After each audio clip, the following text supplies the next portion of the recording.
Kalau menurut saya pribadi nggak ada masalah sama sekali. Tidak ada masalah sama sekali. Secara aturan kemanapun kita pergi itu tidak ada permasalahannya. Mau itu dibikin lambang apapun di restorannya dia. Tapi, wait. Tapi. Oke, jangan buru-buru dulu. Oke, ada sesuatu yang pengen saya katakan. Oh, I would love to hear.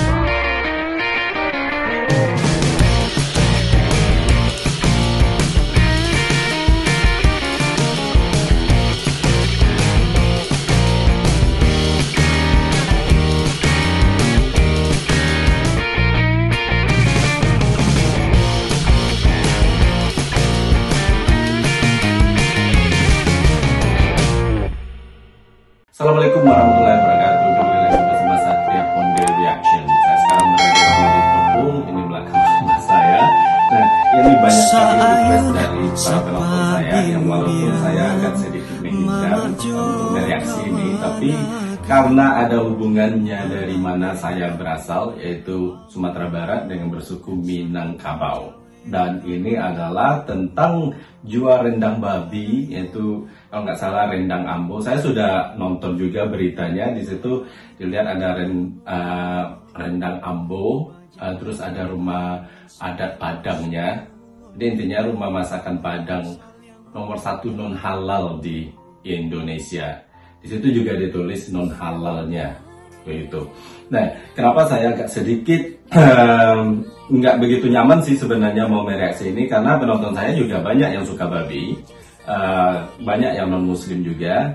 Jadi saya harus hati-hati ini bagaimana untuk berkomentar. Semoga para penonton bisa mengerti dan tidak upset atau tidak sedih dengan komentar saya. Tapi sekali ini saya akan jujur belak-belakan, apalagi penonton saya yang sudah lama pasti tahu bagaimana ya, sifat saya mungkin ya, terus kayak minangan saya gitu.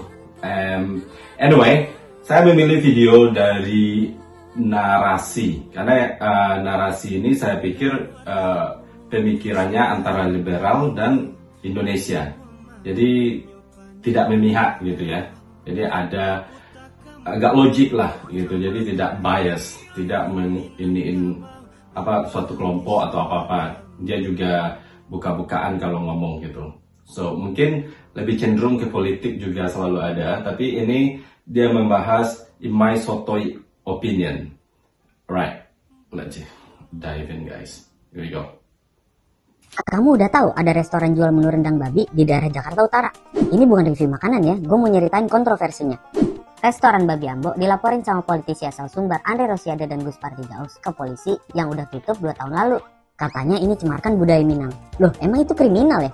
Gara-gara ini Gubernur Sumbar ngide buat bikin sertifikasi khusus untuk resto Padang, biar ketahuan mana yang asli Padang, mana yang bodong. Masakan Padang semuanya harus halal dan dapat dikonsumsi oleh umat muslim.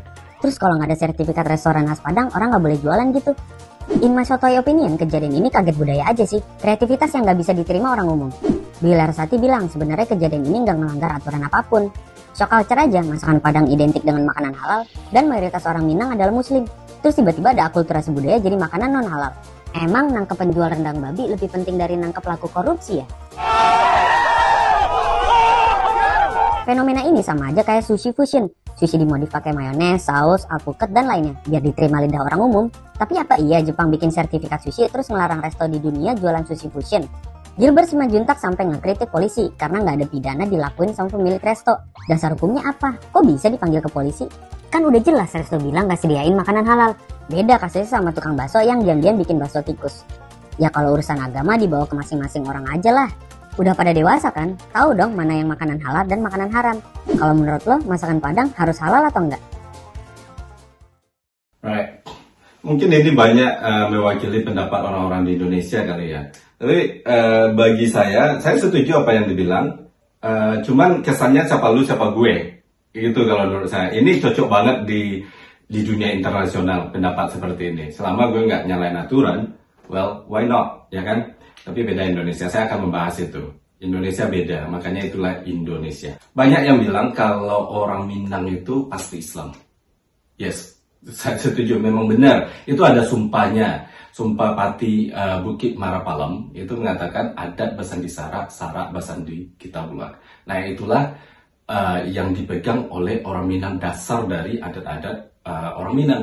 Yang Kitabullah itu ada di rukun iman. Rukun iman kan ada 6 ya. Percaya kepada Allah SWT, percaya kepada malaikat. Yang ketiga itu yang diambil oleh orang Minang, percaya kepada Kitabullah, percaya kepada Alkitab, ya kan? Kemudian kitab suci Al-Quran maksud saya.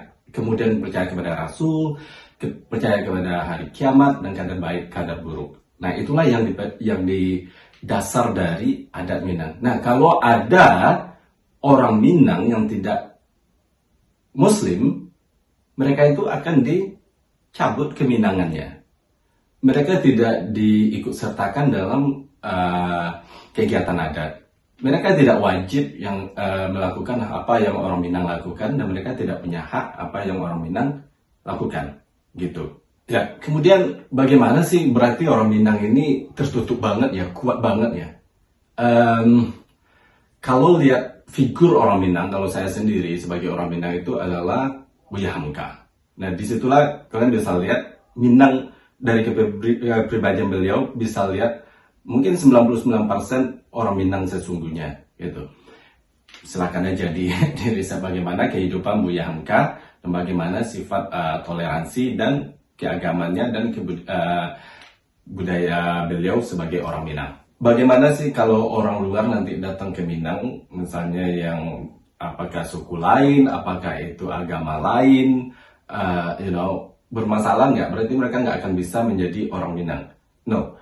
Jadi di Sumatera Barat itu, Sumatera Barat bukanlah semuanya Minangkabau. Karena di Sumatera Barat ada Mentawai. Mentawai juga di sana mereka mempunyai suku masing-masing, kemudian mempunyai agama juga.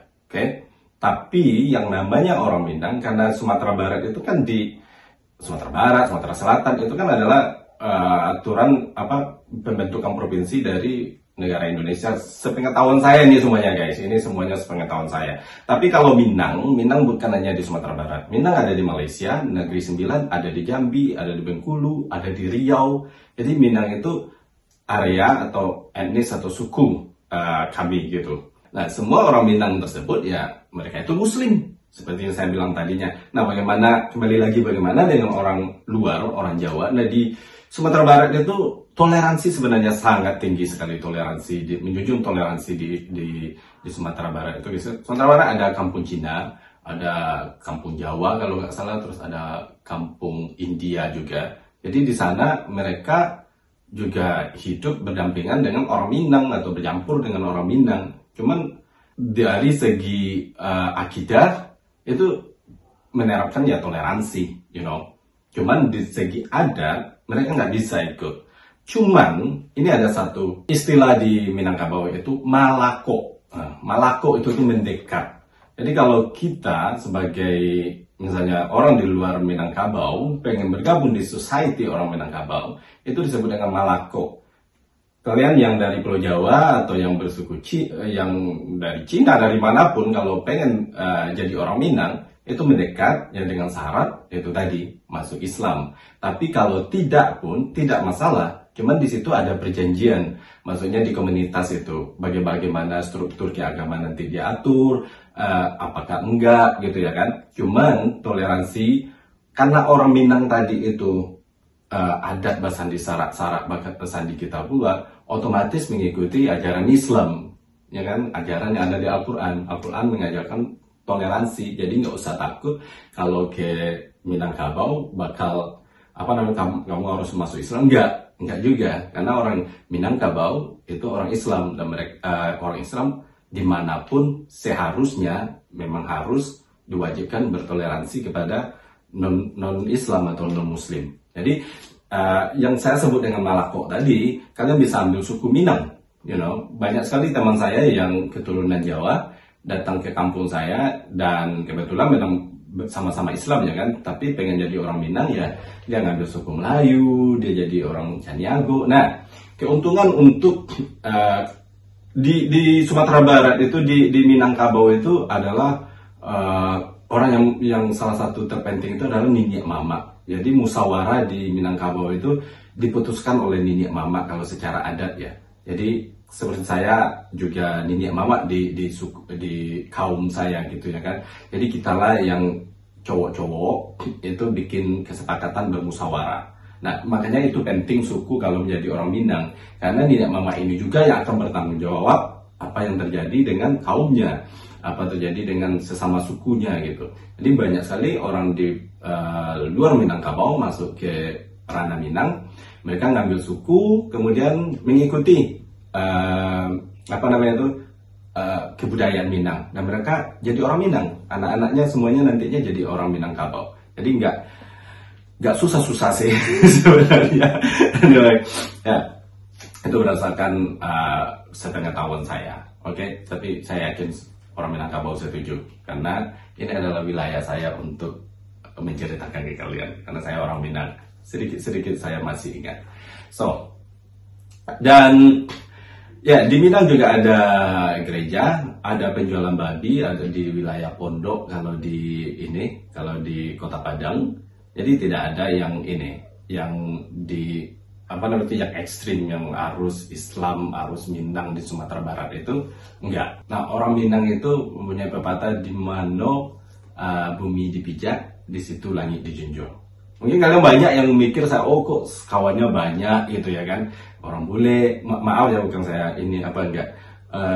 terus kok bisa menyesuaikan diri, karena itu itu adalah salah satu manfaat dari saya, dari ajaran budaya Minang yang saya terapkan dalam kehidupan saya kemanapun saya pergi.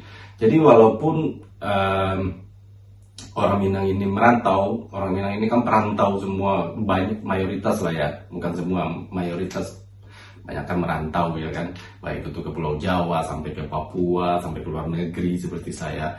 Kalau karena kita mempunyai pepatah seperti itu, jadi kita itu mengikuti aturan di mana tempat kita tinggal.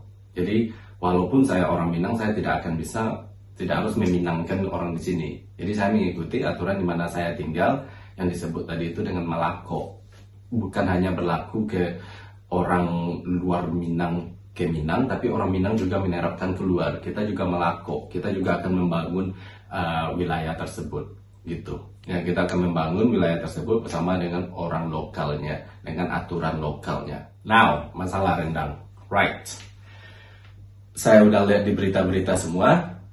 Di sini teman saya juga ada kok yang jual rendang babi online.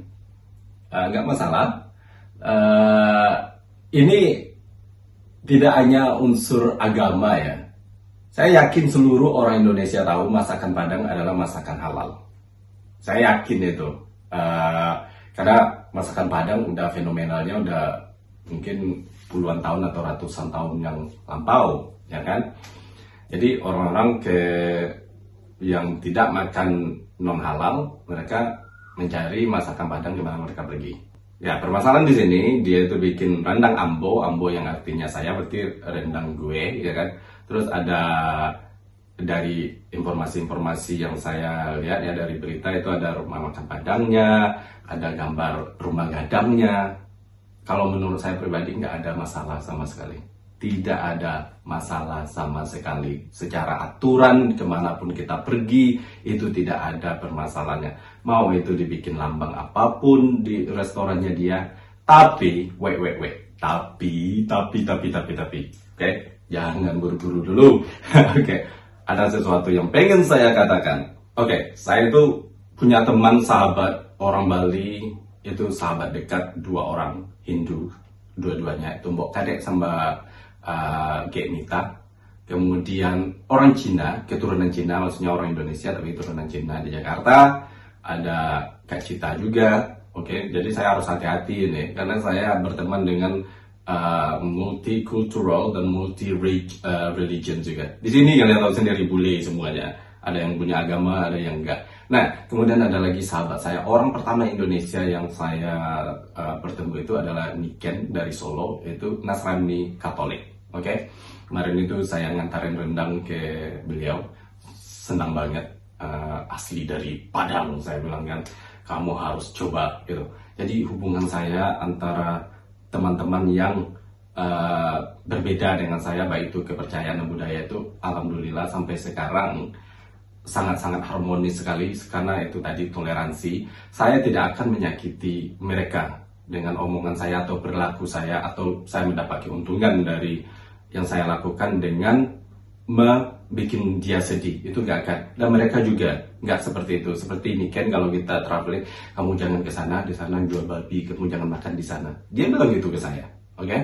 Jadi banyak juga, banyak juga orang di Indonesia yang, mohon maaf, memang ada ininya. Sedikit kita bilang babi atau Indonesia, mereka tersinggung karena mereka non-Muslim. Tapi nggak harus juga begitu. Begitupun juga orang yang Muslim, sedikit ngomong babi ini mereka tersinggung. Kita nggak harus seperti itu, antar beragama. Yang penting ya selama tidak melanggar akidah kita, dia tidak menyinggung perasaan kita, ya nggak harus tersinggung, nggak ada hubungannya dengan kita gitu. Jadi saya pun kalau beribadah di depan teman non-Muslim saya, atau melakukan suatu hal yang saya bilang jangan lakukan itu orang agama lain. Nah, orang yang beragama lain itu ada di tempat saya misalnya, dia nggak ada masalah, Dan mereka pun juga begitu. Kayak mau cadai nggak bisa makan sapi, saya akan selalu bilang ke beliau, ini sapi, kamu nggak bisa. Terus kalau dia bilang, oh saya nggak makan sapi kayak ini, saya nggak akan tersinggung, Pokoknya itulah. Kalau dari mereka membicarakan atau melarang dirinya atau kaumnya dengan berdasarkan kepercayaan mereka, tanpa menghina atau merendahkan kaum lain atau agama lain, I don't think there is a problem. Jadi nggak usah terlalu sensitif banget, oke? Nah ini karena nggak pakai konsep, jadi saya ngomongnya agak mutar-mutar, tapi kita akan dapat poinnya. Saya catat poinnya nggak? Poinnya gue catat, tapi yang gue jelasin nggak gue catat, oke? Di luar negeri liberal, nah di Indonesia kekerabatan, itu yang saya bilang. Oke, dari video tadi saya lihat itu lu gue nggak ngelanggar aturan, benar sama sekali tidak melanggar aturan, saya setuju banget. Dan karena dia agak politik, banyak lagi kasus-kasus di Indonesia yang lebih besar, tapi hanya fokus dengan kasus yang besar kayak korupsi, tapi bagaimana dengan yang lain-lain? Ya semua kasus kalau menurut saya ya harus dikemukakan, harus diperhatikan. Tidak hanya yaudah itu masalah sepele nggak usah diurus. No.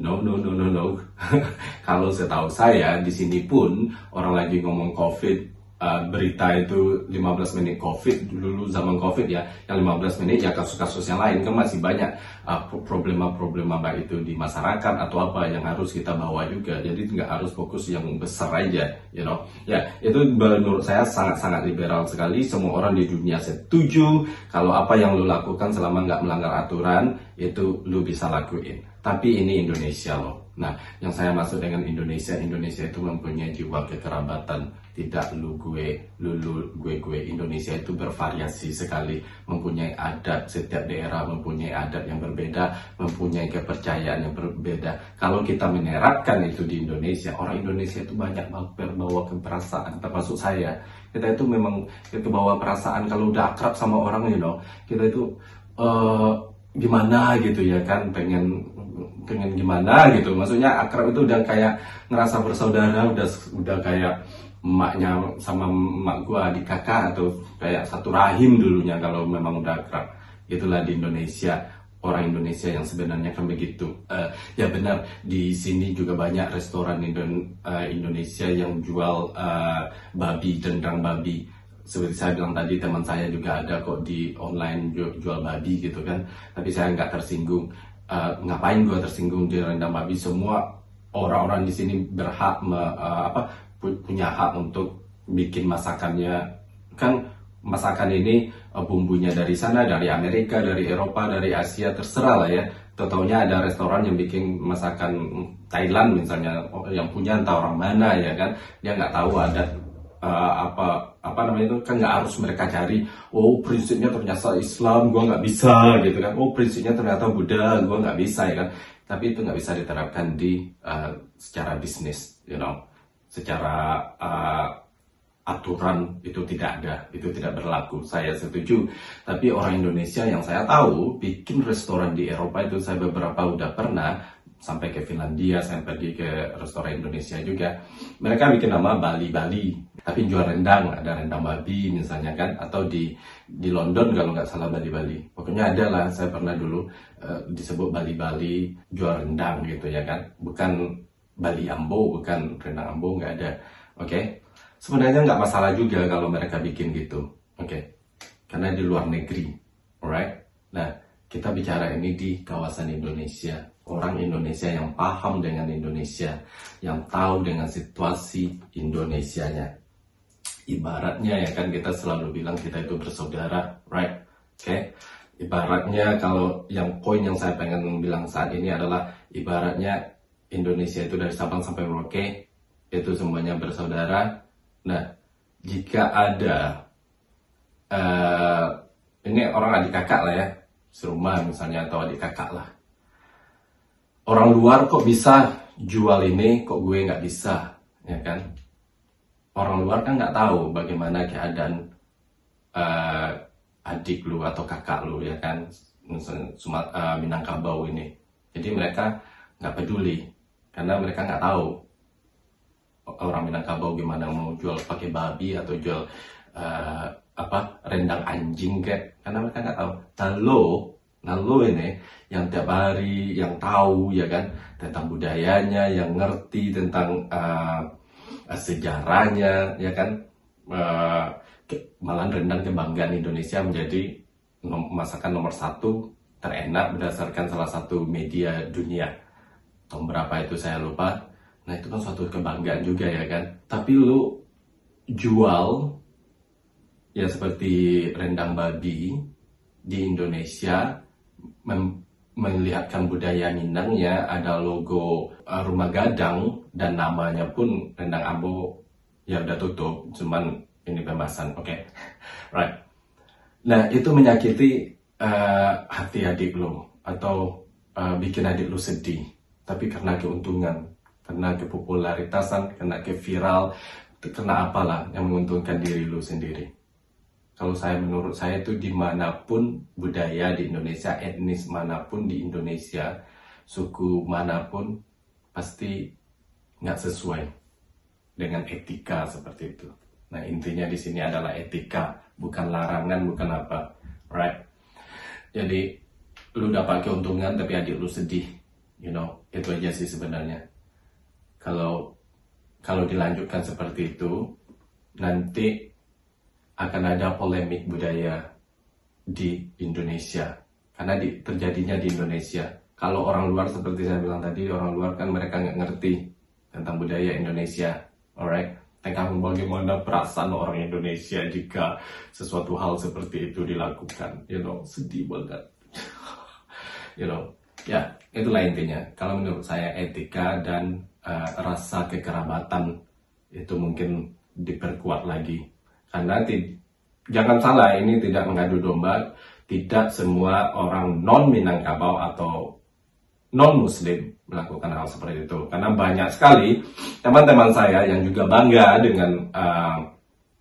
dengan adat di Indonesia, adat manapun. Karena dia itu bangga sebagai orang Indonesia, walaupun dia minoritas di Indonesia seperti non-Muslim, ya kan? Tapi mereka bangga juga. Jadi kita sebagai warga, let's go, mari lestarikan kekerabatan itu, jangan saling menyakiti walaupun tidak melanggar aturan, walaupun tidak melanggar undang-undang dimanapun. Undang-undang semut aja itu nggak dilarang sama semut, ya kan? Itulah intinya. Pokoknya dimanapun orang-orang bikin masakan atau bisnis seperti itu yang udah jelas dibilang non halal, itu nggak ada. Itu kan yang terpenting itu non halal, alergik dan lain-lain, itu kan harus dideskripsikan kalau standar internasional, ya kan? Kalau nggak bisa dituntut kalau di standar dunia. Ini kan kalau di Indonesia non halal kan sangat penting karena mayoritas orang di Indonesia Islam ya kan. Well, saya setuju tidak ada bermasalah, tapi pikirkan lagi demi keuntungan. Kamu sudah bikin sedih saudaramu di Minangkabau. So, thank you so much for watching guys. Salah dan janggal mohon maaf. Itulah reaksi saya sebagai orang Minang yang saya ikut sedih juga karena itu. Anyway, wassalamualaikum warahmatullahi wabarakatuh. Bye bye.